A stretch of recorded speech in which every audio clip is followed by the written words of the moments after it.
옆 사람과 한번 인사합시다. 사랑하고 축복합니다. 잘 오셨습니다. 많이 피곤하시죠? 자, 우리 힘을 내서 보겠습니다. 오늘 스가랴서 8장 말씀, 스가랴서 계속 보고 있습니다. 스가랴서 8장 18절부터 23절까지 보도록 하겠습니다.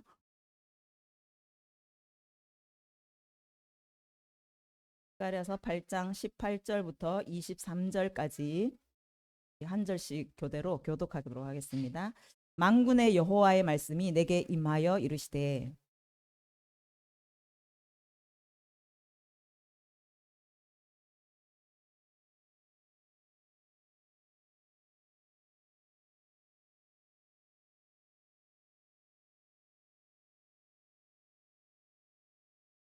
만군의 여호와가 이와 같이 말하노라. 다시 여러 백성과 많은 성읍의 주민이 올 것이라.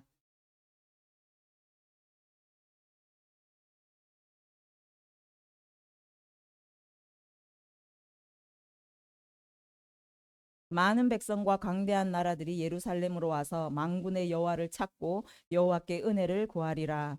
만군의 여호와가 이와 같이 말하노라. 그날에는 말이 다른 이방 백성 10명이 유다 사람 하나의 옷자락을 잡을 것이라. 곧 잡고 말하기를 하나님이 너희와 함께 하심을 들었나니 우리가 너희와 함께 가려 하노라 하리라 하시니라. 아멘. 예, 스가랴 이제 7장 8장은 금식에 대한 베델 사람들이 올라와서 우리가 계속 금식을 해야 합니까? 라고 물었을 때 그 질문에 대해서 하나님께서 답변하시는 말씀으로 이루어져 있습니다. 그래서 7장에서는 하나님께서 첫 번째 대답하신 것은 너희가 지금 하고 있는 그 금식이 과연 나를 위해서 하는 것이냐, 너희를 위해서 먹고 마신 게 아니냐라고 오히려 반문하고 계시죠. 그리고 이제 두 번째 대답은 그들이 막 금식과 절기 이런 형식적인 의식에는 엄청나게 열심을 내지만 실제로 그들의 삶을 보면 정의와 공의가 사라져 있는, 하나님의 말씀이 없는 삶을 살고 있음을 하나님께서 지적하고 계세요. 그래서 그들이 하나님의 말씀을 듣기 싫어하고 등을 돌리고 마음을 금강석같이 딱딱하게 굳게 해서 절대로 하나님 말씀 듣지 않겠다, 이런 막 결심을 하고 자기 마음대로 살아가는 이것에 대해서 하나님께서 말씀하세요. 너희가 내 말을 듣지 않았으니 나도 너희가 아무리 불러도 대답하지 않겠다라고 엄포를 하시는 그 대답으로 이루어져 있습니다. 그리고 이제 8장에 오면은 완전히 이제 반전이 되는 대답을 하세요. 질투하시는 하나님, 하나님의 백성을 향하여서 막 불같은 사랑으로, 강렬하고 열렬한 사랑으로 그 백성을 결코 포기하지 않으시는 거예요. 버리지 아니하시는 거예요. 그래서 내가 시온에 돌아오겠다라고 선포하세요. 그래서 성전이 무너지고 하나님께서 영광을 가져가셨죠. 떠나셨어요. 그런데 이 땅에 다시 성전이 세워지면 하나님은 이 땅에 다시 돌아와서 이곳이 진리의 성읍, 하나님의 성산이라 일컬음을 받게 되겠다. 그래서 사람이 번성하고 아이들이 가득한 풍요의 땅이 되게 할 것이라고 말씀하고 있습니다. 그래서 아무리 풍요로웠던 땅도 하나님이 떠나시면 그 땅은요 황무지가 되어버리는 거예요. 그런데 황무지와 같이 황폐된 땅도 하나님께서 다시 오시면, 하나님이 임재하시면 그 땅은 축복의 땅으로 변화되는 거예요. 그래서 이 땅의 축복은 세상에서 아무리 찾아도 찾을 수가 없어요. 하늘 문이 열리고 하늘에서 비가 내려야 이 땅이 소성하게 되는 거예요. 하늘의 복이 내려와야 이 땅이 풍요롭고 축복된 땅이 되는 줄 믿습니다. 그래서 하나님께서 말씀하세요. 너희는 손을 견고히 할지어다. 손을 견고히 해서 반드시 성전을 지어 내라라고 말씀하세요. 그래서 한 손에 병기를 들고, 소리 병기가 아니고 칼을 들고 한 손으로 일을 하고 허리에 칼을 차고 말씀을 선포하면서 반드시 끝까지 성전을 지어내라라고 말씀하고 있어요. 그래서 그 성전이 지어지면 이제 하나님께서 임재하시는 거예요. 하나님이 이 땅에 오시면 너희가 그 바벨론 포로로 지냈던 그 옛날과 같지 않을 것이다. 엄청난 축복의 땅이 될 것이고 평강의 씨앗이 될 것이고, 그리고 하늘의 비가 다시 내려서 이 땅은 소산을 내게 될 것이다. 그리고 저주라고 일컬음 받다. 저주받은 백성이라고 역임을 받던 너희의 삶이 이제는 복의 근원이 되는 놀라운 축복을 하나님께서 말씀하고 계십니다. 그래서 여러분은 성전으로 지어지시기를 바랍니다. 아멘. 그래서 하나님이 거하실 처소로 여러분들이 지어지면, 여러분들이 정말 하나님을 모신 그 삶을 살아낸다면, 아무리 저주처럼 여겨졌던, 저주와 같았던 그런 인생을 살았다 할지라도 하나님이 약속하신 놀라운 축복의 그 삶, 놀라운 회복이 여러분 삶 가운데 임하게 될 줄 믿습니다. 아멘. 오늘 말씀은 이 축복보다 더 큰 하나님의 축복, 더 큰 하나님의 계획을 오늘 선포하시는 말씀이에요.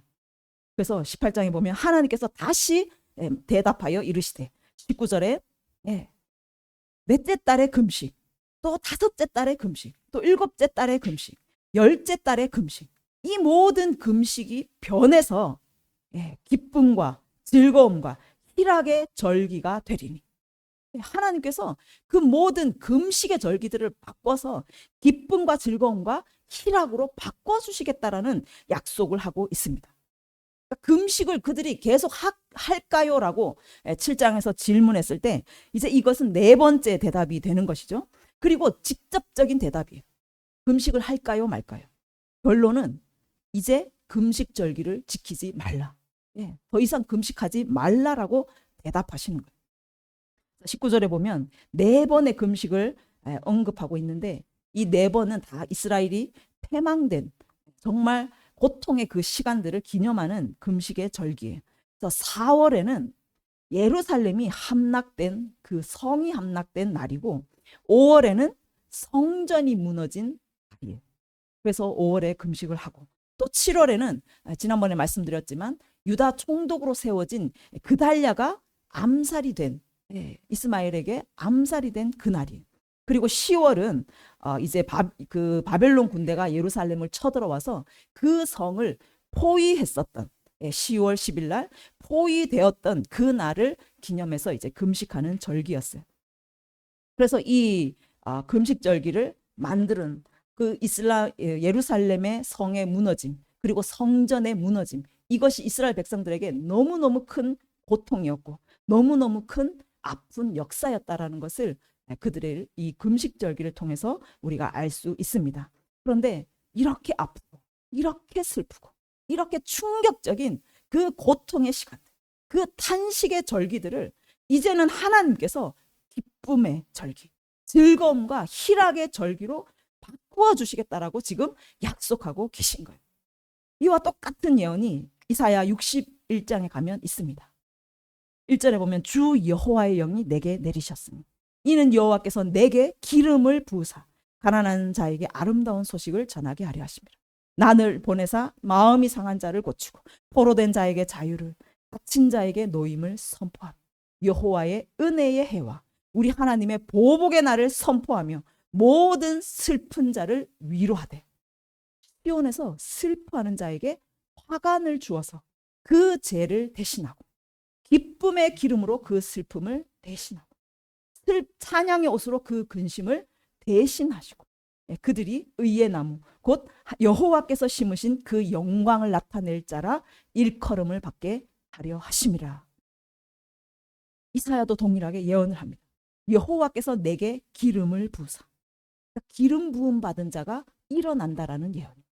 여호와의 영을 내리신 자, 그가 기름 부음을 받고 일어날 것인데, 그 자가 일어나면 그는 마음이 상한 자를 고치시고 포로된 자에게 자유를 주시고 또 갇혀있는 자들에게 노임을 선포하는 완전한 자유의 해, 은혜의 해, 희년이죠. 희년의 그 해를 선포할 것이다 라고 말씀하고 있는 거예요. 지금 이 스룹바벨의 성전이 지어지면, 그래서 하나님께서 이곳에 다시 돌아오시고 이 성전을 통해서 메시아가 오실 길이 예비된다라는 말씀을 하고 계신 것. 그래서 지금 이 스룹바벨 성전의 재건이 너무 중요한 것은 하나님의 그 구원의 그림, 그 엄청난 구원의 계획이 성취되는 그 길이 준비되는 것이기 때문에 이 성전이 재건되는 것이 너무너무 중요한 것입니다. 그래서 기름 부음 받은 자, 예수 그리스도가 오면 희년이 선포되어서 상한 자, 갇힌 자들, 그들에게 자유가 선포되고 보복의 날이 선포되는 거예요. 그 백성들을 갇히게 만들었고 상하게 만들었고 포로되게 만들었던 그 대적들을 향해서 그 기름 부음 받은 자가 보복을 선포하시는 거예요. 그 사단의 머리를 밟아 버리시는 거예요. 십자가로 사단을 이기실 것을 말씀하고 있는 것입니다. 그래서 저주 가운데 늘 슬퍼하고 언제나 근심하고 고통 가운데서 신음했던 자들이 예수 그리스도를 통해서 어떻게 됩니까? 그들이 죄를 뒤집어 쓰고 얼마나 슬퍼하고 통곡했습니까? 그들에게 이 그리스도가 화관을 씌워주시고 기쁨의 기름을 그 머리에 부으시고 그 옷을 찬송의 옷으로 아름다운 빛의 옷을 입혀주셔서 의의 나무 곧 여호와께서 심으신 영광을 나타낼 자다. 그 영광을 나타낼 자로 세우신다라고 지금 말씀하고 있는 것입니다. 그래서 오늘 하나님께서 말씀하시는 이 이사야가 동일하게 예언한 이 회복의 날은 8장 23절에 가면 그날에는 말이 다른 이방 백성 10명이 유다 사람 하나의 옷자락을 잡을 것이다. 이방 사람 10명, 10이라는 숫자는 완전함을 의미해요. 완전함. 그러니까 이방의 모든 민족, 모든 나라, 셀 수 없는 그 이방인들을 가리키고 있어요. 그 커다란 이방의 백성들이 유다 사람 하나의 옷자락을 잡을 것이다. 우리 계시록에도 보았지만 유다 지파에 다윗의 뿌리로 오신 분이 누구십니까? 예수 그리스도인 거예요. 그 예수 그리스도 한 사람의 옷자락을 잡을 것이다. 유대 민족을 통하여서 이 땅에 오시는 기름 부음 받은 자, 메시아, 그리스도, 구원의 이름 그 예수 그리스도가 오실 것을 말씀하고 있는 거예요. 사도행전 4장 2절에 가면 다른 이로서는 구원을 받을 수 없나니 허나 사람 중에 구원받을 만한 다른 이름을 우리에게 주신 일이 없음이라. 다른 이로서는 구원받을 길이 없다라는 거예요. 허나 그 많은 사람 중에 구원의 다른 이름을 우리에게 주신 일이 없다라고 말씀하십니다. 구원의 이름은 오직 예수 그리스도. 오직 한 길 예수 그리스도. 그래서 요한복음 14장 6절에 가면 내가 곧 길이요 진리요 생명이니 나로 말미암지 않고는 아버지께로 올 자가 없느니라. 예수님께서 길이 되시는 거예요. 그 구원의 길이 되시고 진리가 되시는 거예요. 예수가 아니면 진리가 결코 없고 예수 그리스도가 아니면 생명을 얻을 길도 결코 없다라고 말씀하고 있는 거예요. 오직 예수 그리스도 그 한 분만 우리가 믿었을 때 구원에 이를 수 있는 그 길이 열려진다. 아버지께로 갈 수 있는 길이 열려진다라고 말씀하고 있는 거예요. 그래서 유다 사람 하나의 옷자락을 잡고 이방 사람 10명, 온 땅의 민족들, 온 족속과 그 방언들이 예수의 옷자락을 잡게 되는 일이 일어나게 될 것이다라는 거예요. 그래서 예수 그리스도를 통한 이 십자가의 복음이 모든 민족에게 전파되는 것은 전파되어서 허다한 그 이방인의 수없는 그 무리들이 예수님을 믿고 또 교회가 세워지고 그 수많은 이방의 교회들이 일어날 것을 지금 예언하고 계신 거예요. 그래서 예수 그리스도의 이 구원의 복음은 사도행전을 보면 그 제자들을 통해서 이 유대 땅에서 시작된 복음이 이제 그 유대 땅을 넘어가는 것을 볼 수가 있어요. 유대 땅으로 이방의 땅으로 전진하는 것을 우리가 볼 수가 있는 거예요. 그래서 제자들이 그 복음을 들고 나아가고 또 그 제자의 제자들이 일어나서 복음을 전파하고 또 교회들이 세워지고 그 교회들이 또 다른 교회들을 세우고 복음이 전파되고 또 선교하면서 유대 땅에서 시작된 그 복음이 유럽으로 가고 유럽에서 미국으로 건너가고 또 아시아 땅으로 건너오고 우리 한국 땅과 비롯해서 수많은 그 나라와 족속들에게 복음이 전해지고 있는 것입니다. 그래서 오늘 말씀 20절에 가면 다시 말하노니 여러 백성과 많은 성읍의 주민들이 많은 성읍, 여러 백성, 수많은 민족들이 예수 그리스도께로 올 것을 말씀하고 있어요. 그래서 그들이 우리가 속히 가서 만군의 여호와를 찾고 여호와께 은혜를 구하자 하면 나도 가겠노라 하겠으며 많은 백성과 강대한 나라들이 예루살렘으로 와서 만군의 여호와를 찾고 여호와께 은혜를 구하리라 라고 말씀하고 있어요. 이렇게 복음을 전하는 자들, 유대 땅에서 시작된 그 복음을 들고 계속 이방 땅으로 전파되고 또 교회들이 세워지고 수많은 이방인들이 또 그 복음을 들고 계속 복음을 전파하며 나아갔을 때 여러 백성들, 수많은 성읍의 주민들이 하나님 앞에 나아오고 또 복음 앞에 반응하면서 나오는 수많은 민족들이 일어날 것에 대해서 말씀하고 있습니다. 그래서 이 성읍 주민이 저 성읍에 가서 이르기를 우리가 속히 가서 만군의 여호와를 찾고 여호와께 은혜를 구하자 하면 나도 가겠노라. 이것이 성경인 거예요. 이 성읍에서 저 성읍으로 가는 거예요. 그래서 우리가 복음을 들고 라오스 땅에도 가고 또 터키 땅에도 가고 티니지에도 가고 러시아에도 가고 이란 땅에도 가고 여호와만이 예수 그리스도만이 생명이다. 구원의 다른 이름이 없다. 예수 그리스도께 나아가면 은혜를 주신다. 그렇게 우리가 복음을 전하고 섬기고 선교할 때 그들이 나도 가겠다. 나도 믿겠다. 나도 주의 은혜로 살고 싶다. 이런 일들이 일어나게 될 것이라고 말씀하고 있는 것입니다. 그리고 23절에도 말씀하세요. 곧 잡고 말하기를 하나님이 너희와 함께 하심을 들었나니 우리가 너희와 함께 가려 하노라. 그들이 복음을 들었을 때 예수를 받아들이는 영접하는 일들이 일어나는데 하나님이 너희와 함께 하심을 들었느니 우리가 너희와 함께 가려 하노라. 너희 복음을 전하는 너희들이 하나님과 함께 하시는 것을 우리가 보고 들었으니 나도 너희처럼 예수를 믿겠다. 나도 너희처럼 하나님을 믿겠다라고 고백하는 일들이 일어나게 된다라는 거예요. 하나님께서 우리를 세상의 빛으로 부르셨습니다. 우리를 그리스도의 증인으로 부르셨어요. 그래서 세상은 우리를 통해서 하나님을 보게 되고 하나님을 듣게 된다라는 거예요. 우리 안에 계신 예수 그리스도가 우리의 그 삶의 모습 속에서 나타나야 된다라는 것을 말씀하고 있는 거예요. 오늘 19절에도 보면 오직 너희는 진리와 화평을 사랑할지니라. 하나님께서 이렇게 회복을 주실 것인데 이 놀라운 일들을 행하실 것인데 너희는 진리와 화평을 사랑할지니라라고 말씀해요. 그러니까 예수 그리스도의 증인된 자, 그 복음을 전하는 자들은 진리와 화평을 사랑해야 된다라는 거예요. 진리를 사랑함으로써 진리를 따라 살고 진실과 정직으로 세상과 구별되게 살아가면 세상은 어떻습니까? 온갖 거짓과 편법과 속임수로 난무하는 가운데 정말 정직하게 오직 진실하게 사는 그 한 사람을 통해서 하나님을 보게 되는 거예요. 그래서 여러분 진리를 사랑하셔야 돼요. 정직하셔야 돼요. 진실하셔야 됩니다.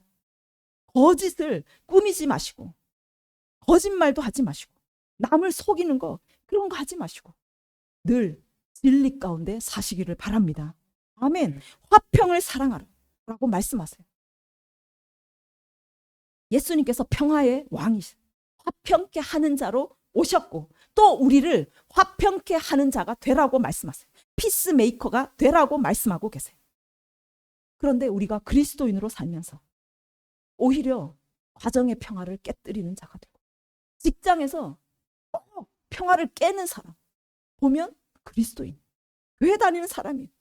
친구와 늘 싸우고 관계를 깨뜨리고 늘 참소하고 분노를 참지 못하고 만났다 하면 싸움이 일어나 모임만 가지면 분쟁이 일어나 그런 사람이 보면 교회 다니는 사람이에요.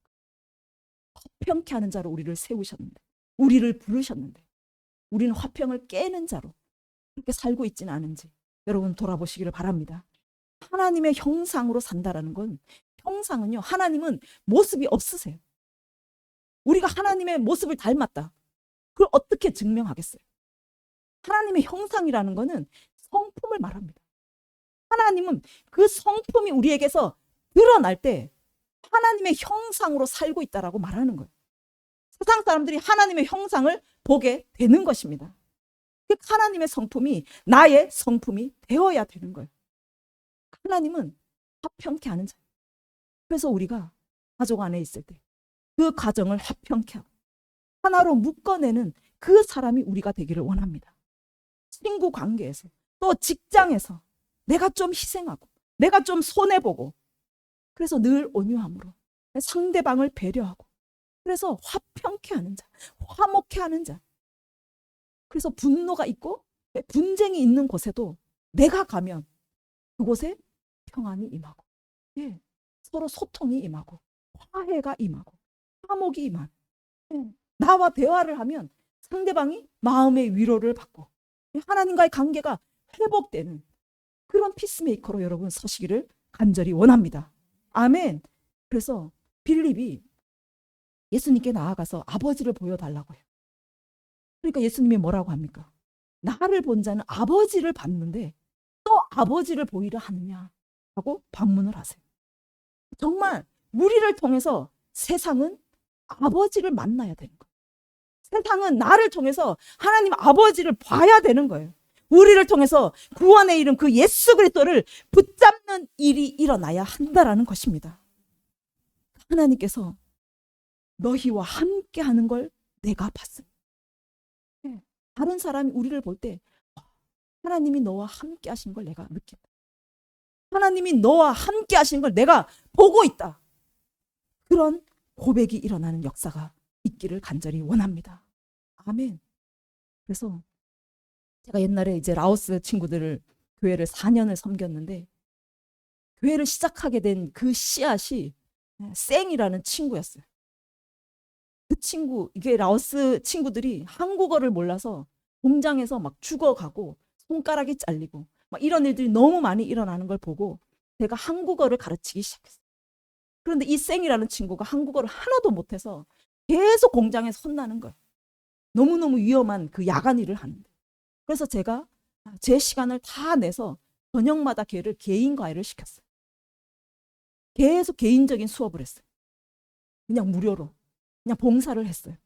그런데 딱 3개월이 되어서 걔가 정말 개인 지도를 했더니 한국어를 너무 잘하게 됐어요. 근데 딱 3개월이 되는 그때에 맹장이 터진 거예요.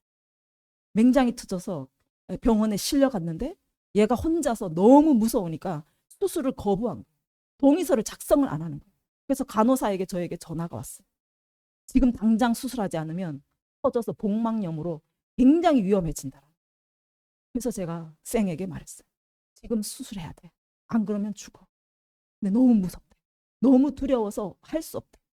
그래서 제가 그 자리에서 바로 내가 갈 테니까 조금만 기다려. 너 수술 전에 내가 갈 테니까 일단 동의서에 사인을 해. 라고 말했어요. 그래서 그 애가 나를 믿고 사인을 하고 내가 화성까지 3시간 반을 걸려서 달려갔어요. 그래서 가가지고 바로 수술실 들어가기 직전에 제가 그 아이를 만나서 손을 잡고 기도해 줬어요.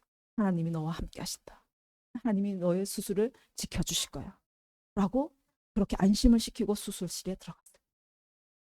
그런데 한국에 아는 사람 하나도 없잖아요. 3일 동안 보호자가 있어야 된다라는 거예요. 그 공장에서는 아무도 와보질 않는 거예요. 그래서 졸지에 제가 3일을 거기에서 병간호를 하게 됐어요. 아무것도 안 가져갔는데. 그래서 3일 동안 그 아이를 병간호를 하면서 계속 닦아주고 또 성경을 읽어주고 또 예수님을 전했어요. 예수님의 복음을 전했을 때 3일째 되는 날 복음을 전했을 때 그 아이가 선생님이 믿는 예수님 나도 믿고 싶어요 라고 말합니다. 그 말이 저는 너무 감동이 됐어요. 정말 저는 아무것도 바라지 않고 그냥 그 아이에게 모든 사랑을 쏟아부었는데 그 아이는 저를 통해서 선생님이 믿는 예수님이라면 나도 믿고 싶다. 그 마음이 그냥 생긴 거예요. 그래서 그 아이가 거기서 예수님을 영접하게 된 거예요. 그래서 제가 그 아이 하나를 위해서 교회를 세워야겠다. 그래서 부랴부랴 막 아이들을 모집하게 된 거예요. 한국에 있는 신우원과 또 예수 믿는 그 청년들 2-3명을 모아서 예배를 시작하게 된 거예요. 그게 2021년 2월 28일이에요. 그래서 그 영광스러운 첫 예배를 드리고 그렇게 4년 동안 라오스 교회를 섬기게 되었어요. 그래서 정말 우리를 통해서 수많은 자들이 예수 그리스도를 보게 되는 은혜가 있기를 간절히 원합니다. 아멘. 오직 성령이 임하시면 너희가 권능을 받고 우리가 예루살렘과 유대와 사마리아와 땅 끝까지 이르러 내 증인이 된다라고 말씀하세요. 그러니까 성령이 임한 성전, 예수 그리스도가 임한 성전이 우리가 되면 우리는 얼마나 강력한 증인의 삶을 살 수 있게 되는지를 말씀하고 있는 것입니다. 그래서 여러분 성전으로 지어지셔야 되는 거예요. 하나님이 임재하시는 예수 그리스도로 충만한 성전으로 일어나시기를 간절히 바랍니다. 그래서 여러분이 성전이 되시면 오늘 이 약속하신 하나님의 놀라운 회복이 우리 삶 가운데도 일어나게 될 것이에요. 여러분의 삶이 정말 저주 가운데 너무나 고통, 절망 가운데 갇혀 있었다면 하나님께서 여러분 가운데 오셔서 임하셔서 여러분의 그 모든 슬픔의 시간들, 아픔의 시간들, 그 죄를 뒤집어쓰고 베옷을 입고 고통했던 통곡했던 그 모든 시간들을 벗기시고 그 옷을 벗기시고 기쁨의 옷을 입혀주실 줄 믿습니다. 화관을 씌워주시고 찬송의 옷을 입혀주실 줄 믿습니다. 그래서 성전이 된 자는 더 이상 슬픔에 더 이상 근심에 주저앉아 있을 수가 없는 거예요. 낙심하고 억울하고 분노하게 살 필요가 없는 것입니다. 현재 고통이 여러분을 지배하지 못하고 하나님께서 약속하신 이 엄청난 미래, 하나님의 엄청난 이 비전이 여러분 삶 가운데 이루어지게 될 것입니다. 아멘. 그래서 그 주님의 옷자락을 잡고 일어나셔서 하나님이 선포하시는 그 소망의 미래, 그 희망을 여러분 붙잡으시기를 바랍니다. 아멘. 그래서 정말 일어나서 여러분 주님을 붙잡고 일어나서 예수님을 이제 증거하는 자, 여러분을 통해서 예수 그리스도가 나타나는 그 증인된 삶을 살아가시는 저와 여러분이 되기를 원합니다. 그래서 수많은 자들이 여러분을 보시고 나도 너와 함께 하신 그 예수님 보고 싶다. 나도 너처럼 살고 싶다. 그런 고백들이 터져나오는 귀한 은혜가 있기를 원합니다. 아멘. 그래서 성전된 우리가 이제 다른 사람들의 슬픔과 고통의 그 사슬들을 끊어주고 그들에게 찬송의 옷을 입혀주는, 그리고 기쁨의 옷을 입혀주는 그런 제사장들로 일어나기를 간절히 원합니다. 하나님께서 예언하시고 선포하신 이 말씀, 하나님이 정말 바라시고 꿈꾸시는 그 모든 민족, 모든 열방의 놀라운 그 부흥의 일들이 우리 세움교회 성도들의 삶을 통하여서 성취되는 은혜가 있기를 간절히 원합니다. 아멘. 우리 이 시간에 함께 기도합시다.